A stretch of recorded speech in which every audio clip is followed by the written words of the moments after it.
sababu ama ni kipi haswa kinasababisha hili tatizo? Kwako daktari. Okay.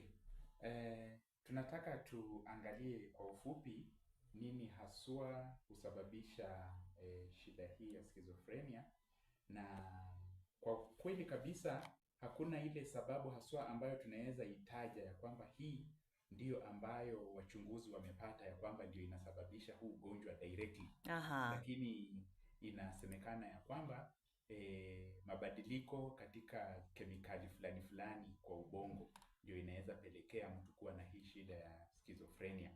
Na labda tu nitaguzia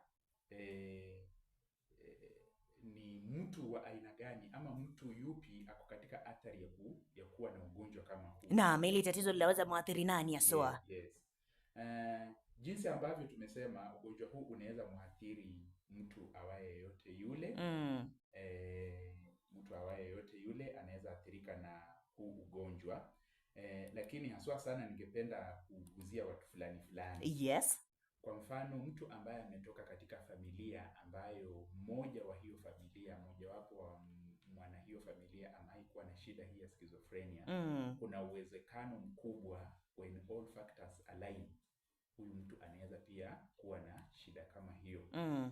Ingine watu ambao wamepitia shida mbalimbali katika maisha, labda hapo awali katika maisha yao walipatwa na majanga, walikuwa na stress, labda walikuwa wanakumbana na hatari katika maisha yao. Most oftenly hawa watu baadaye wasiposaidika wanaweza jipata na huu ugonjwa wa schizophrenia. Nyingine ni inahusiana haswa sana na kina mama wajawazito.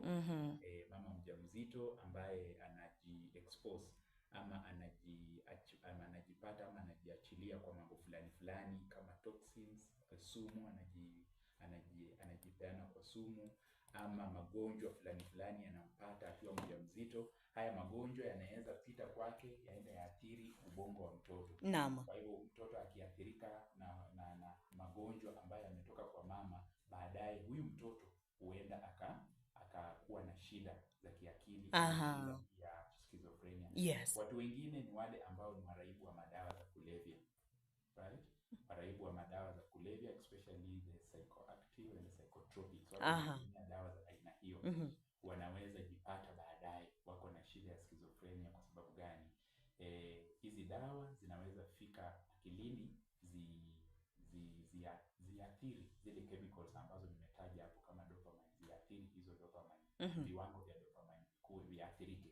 So vikiathirika, huyu mgonjwa anaweza jipata ako na shida ya schizophrenia. Yeah.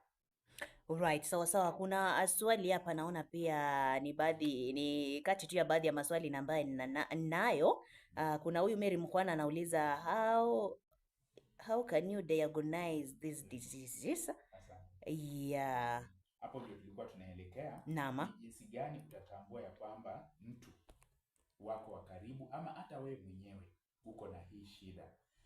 Nataka tutambue ya kwamba ili kutambua ya kwamba una schizophrenia lazima mtu uwe na angalau 2 kati ya dalili hizi. Yes. Ambazo nilikuwa nimetaja at least kwa muda wa miezi 6. Sawa.